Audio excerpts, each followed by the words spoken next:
Greetings to you out there. It is a beautiful day, and what a day to be alive. God's love has been sustaining us. So I watched some highlights from the inauguration of the President of the United States. Just a couple of them, a few of the presentations. But one stands out in my memory because it wowed me and it still wows me. You are welcome to Make Love Go Viral.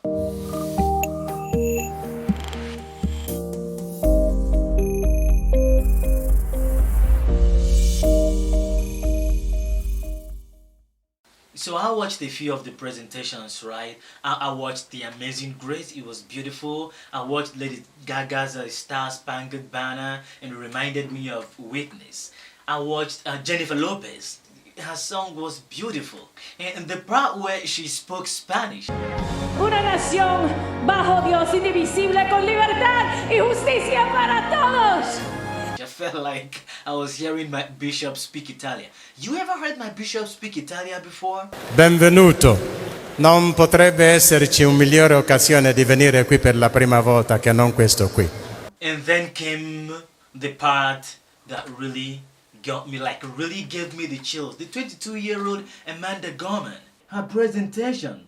It was beautiful, like it was so impressive, like really impressive, like Bishop Godfrey Honor level type impressive, like Stephen Curry level type impressive. It was super duper impressive. 22-year-old. Like, you need to, if you haven't, listen to her poem.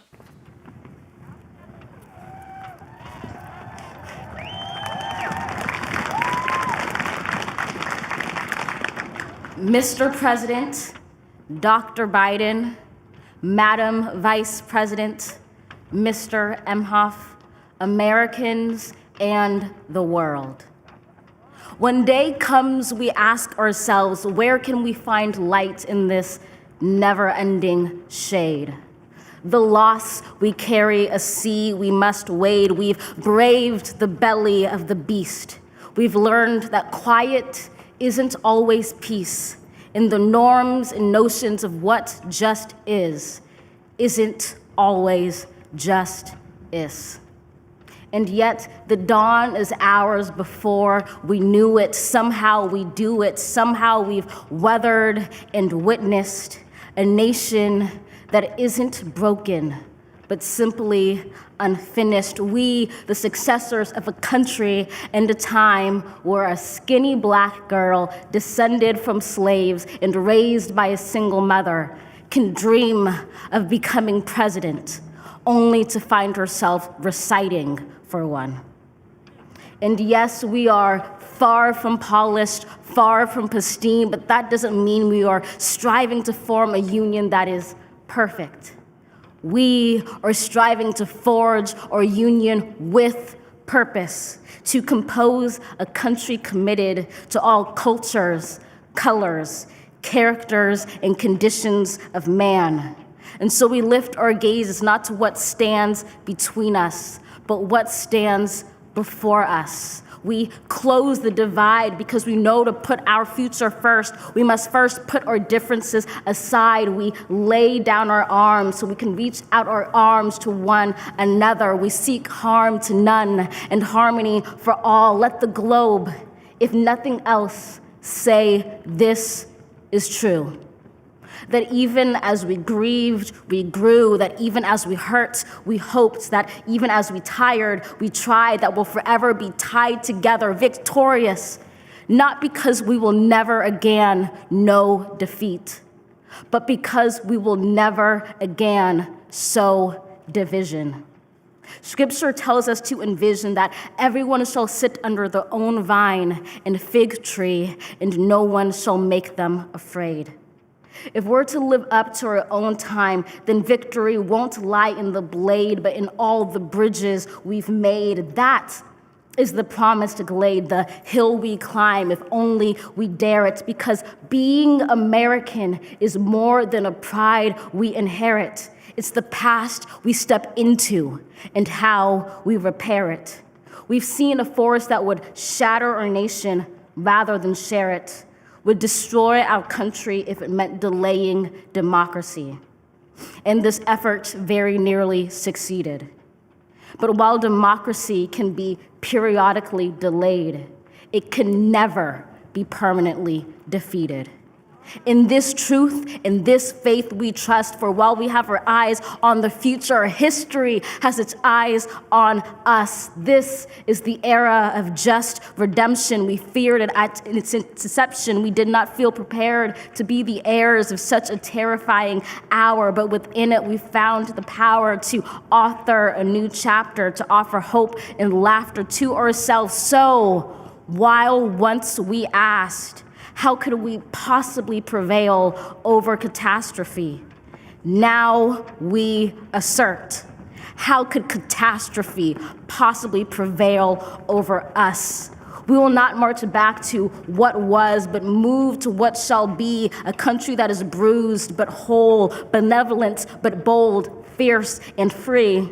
We will not be turned around or interrupted by intimidation, because we know our inaction and inertia will be the inheritance of the next generation. Our blunders become their burdens, but one thing is certain. If we merge mercy with might and might with right, then love becomes our legacy and change our children's birthright. So let us leave behind a country better than the one we were left. With every breath from my bronze-pounded chest, we will raise this wounded world into a wondrous one. We will rise from the gold-limbed hills of the west. We will rise from the wind-swept northeast, where our forefathers first realized revolution. We will rise from the lake-rimmed cities of the Midwestern states. We will rise from the sun-baked south. We will rebuild, reconcile, and recover in every known nook of our nation, in every corner called our country. Our people, diverse and beautiful, will emerge battered and beautiful. When day comes, we step out of the shade, aflame and unafraid. The new dawn blooms as we free it. For there is always light, if only we're brave enough to see it, if only we're brave enough to be it.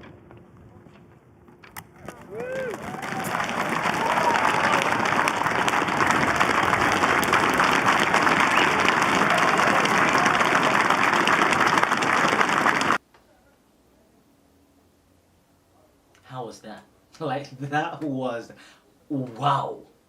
Her expressions, the choice of words, the gesticulation, her poise, her confidence, her beauty, her innocence, her faith, everything. Like, it was just a perfect blend into beauty.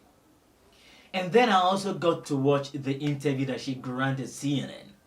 And the part that really got me, I'm going to leave a link in the description to the video so you can watch the whole video if you want. But the part that got me was where she talked about her mantra, what she says to herself each time she is about to make a presentation. I cannot say it as beautifully as she said it, so listen to that. I understand you have a mantra that you say before every reading you give. Can you reveal what that is?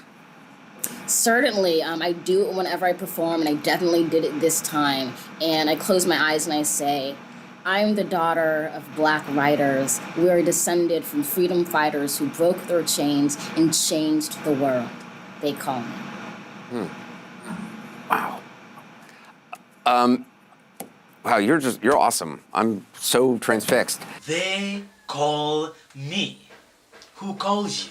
Now that brings me to the point of this video. You know, we are all blessed with all kinds of gifts, but the problem we have sometimes is that we forget about the gift that we are given, and we are looking at the gift that other people have. We want to be like them. An average Nigerian would be like, poetry took her to the White House, and yes, poetry took her to the White House. It doesn't matter the gift that you have, but every single day, every single opportunity, hone your skills. And don't forget that the gift that a person has, make it way for them. What is your gift? How much do you hone your gift? Thank you for watching. I hope to see you soon. And until then, do everything in love.